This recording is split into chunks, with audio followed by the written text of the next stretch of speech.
What's up, guys? This is Derek from moreplatesmoredates.com. Today we're going to be talking about how to stay shredded year round while still being able to enjoy good food and drinks and like nights out with your friends and stuff. So this article is pretty much going to address how to make being in shape or like very lean, sub 10% a sustainable lifestyle, as opposed to something that is completely draining and can only be maintained for a short period of time.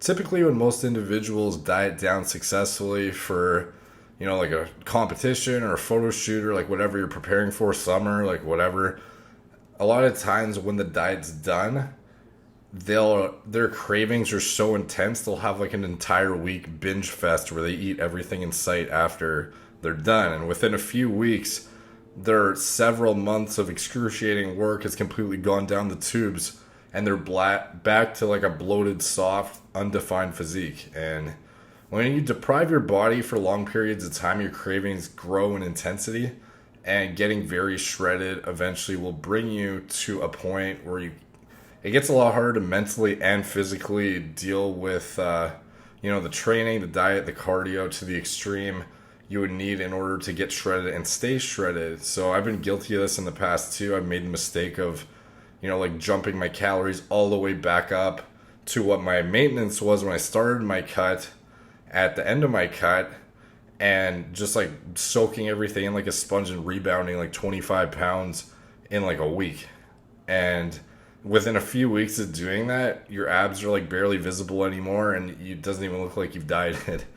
So basically, how you can maintain that shredded look year round. Obviously, walking around contest ready is not possible, but staying within striking distance of that isn't impossible or that hard if you approach it in a strategic way.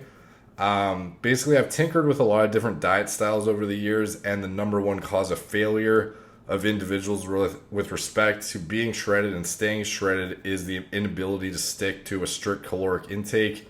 Especially once you get to that like sub 8 to 9% range. Obviously this differs individual to individual, but a solid diet style that will allow you to keep your condition year round without wanting to like binge eat on like pizza and everything in sight every 2 seconds is intermittent fasting and appetite control, as well as carbohydrate timing. So it's kind of a mix of a few things. So let me talk about intermittent fasting, appetite control, and carbohydrate timing. What I mean by that. Basically, intermittent fasting is a form of dieting where you don't eat for an extended period of time of the day, hence the fasting. And then you have a set window of time later in the day to eat your allotted calories for the day.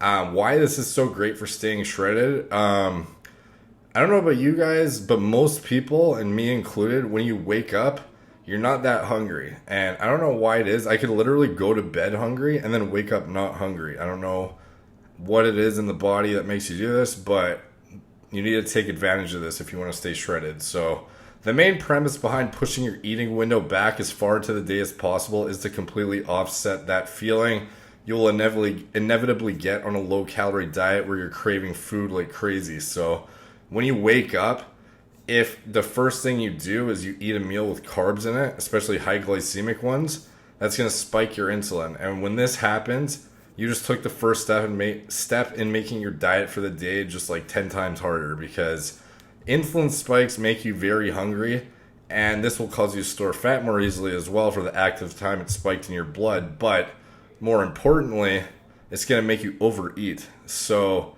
you got to take active measures to keep your appetite curbed for as long a period as possible. So this means right when you wake up, the first thing you should do is get a giant glass of sparkling water. You can also take your fat burner at this time if you take a fat burner, like an appetite suppressant type fat burner.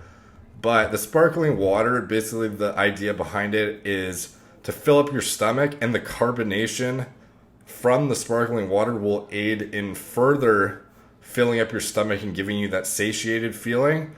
So tricking your brain essentially into thinking that you're full and don't need food. So depending on when you do cardio or not, obviously you might do it in the morning, but usually when I do cardio fasted, I'm a lot more hungry I'm like starving by the time I finish my fasted cardio. But when I have like a giant thing of sparkling water before my fasted cardio, I stay full throughout it, and I don't get like, I'm not like halfway through the cardio session being like, oh my god, I can't wait for my breakfast.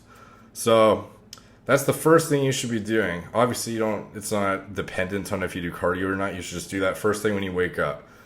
You'll notice after you have it, you're probably not going to be hungry right when you wake up anyways. And this is going to just like further prolong that fullness.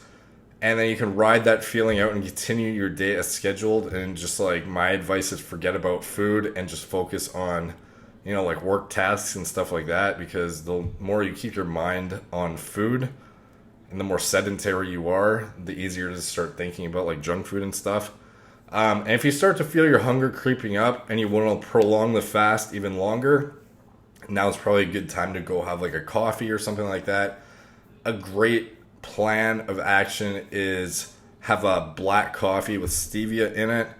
I'm not like a huge coffee guy, but if you load it up with stevia, which is basically just a natural sweetener and it tastes like sugar, but it's 0 calories, so it induces no glycemic response in the blood, doesn't influence insulin levels, and it's 0 calories, so it's not going to screw up your caloric allotment for the day. If you have one of these coffees when you're starting to get hungry, it'll kill your hunger again. You can prolong your fast another few hours, and you continue through your day, and before you know it, you'll have gone through like half to 2/3 of your day without even feeling the need to eat. And this is a lot easier to do if you keep yourself busy, like I said, and just like focus on your work. Because I know a lot of times when I start like sitting down and I'm not doing anything, I can start thinking about junk food and like looking over at my pantry and stuff like that. Definitely don't recommend doing that. So keep yourself busy.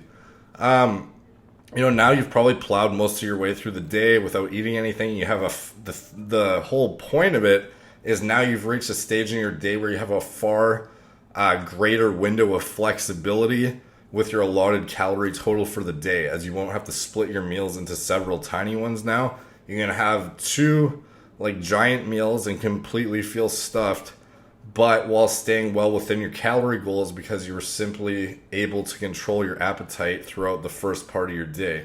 So the real benefit of this comes into play when you utilize this fasting window to allow you to go to dinners or like have a few drinks or just eat foods that fall outside the common scope of like diet foods and just enjoy your life in general. Because you have no idea how many times in the past when I was more diehard about bodybuilding stuff that I've had to refuse good food because it like wasn't in my diet kind of thing.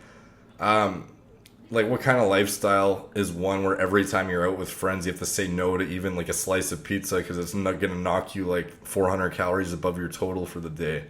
Like you don't want to have to live like that all the time. So the method I outlined will allow you to get really deep into your day without needing any food because you're not going to be hungry. And you can strategically utilize it to give yourself a giant window of flexibility where you can now actually fit a bit of junk food here and there into your diet without wrecking your progress. Obviously, this isn't something you should be doing like every single day, but like if you have, you have like a family dinner later that you have to go to and you're going to eat some crap, like strategize your calorie intake and you can move your fasting window back to the end of the day so then you can actually like enjoy a junky meal and have it fall within your diet requirements. Same if you're going out to dinner with your friends or your girlfriend, or I used to do this when I used to go out on dates. I'd always go grab a drink with a girl or something like that. And obviously alcohol doesn't fit your diet requirements, but I'd always make sure that the first part of the day was strategized so that it would fit whatever I was going to be doing later in the day, whether I'm getting like frozen yogurt with a girl or bubble tea or like grabbing a drink or something. Allocating my calorie allotment allowed me to stay flexible so I could not be like a huge prude with food and stuff like that and still stay in condition year round. So, one thing that should be noted about this type of diet though is it's absolutely not an optimal way to build size and muscle and strength really, but it is a great way to maintain and stay shredded year round. So if you've like just come off a cut and like summer's just starting or something like that, Obviously, you don't want to go into a bulk. It's something you might want to sustain it throughout the summer, or you just might want to stay shredded year round. So this is something that would be good for somebody like that. And somebody like me, in times when, for the longest period of time before this bulk that I just did for my transformation video, I stayed shredded for like a year and a half straight or something like that. And this was a big reason of how I was able to do it. So I honestly think it's the only way you can stay in a calorie deficit and be a very, very lean body fat percentage for long periods of time without feeling you're gonna crash and eventually have like a giant binge that turns you into a fat slob within a couple weeks, or feeling like shooting yourself. Because there was times I used to go crazy on my diet because it was just like the calorie restriction for like 4 months straight was already like way too much. And then once I was finished my cut, it was like impossible to not just binge like crazy. So this is something that greatly helped me. It actually allows you to have like a cheat meal when you get really bad cravings, or have fit something in that's gonna fall within the realm of your calorie allotment still, without you having to worry about it all the time. So I hope this helps you guys. Hope this was an informative video. There's an article going to be attached in the description box as well that's going to have this pretty much in written form if you want to read it out instead of watching. Thank you guys for watching. Please like, subscribe, comment, check out my blog, moreplates.com. Subscribe there. Thank you guys for watching. Talk to you soon.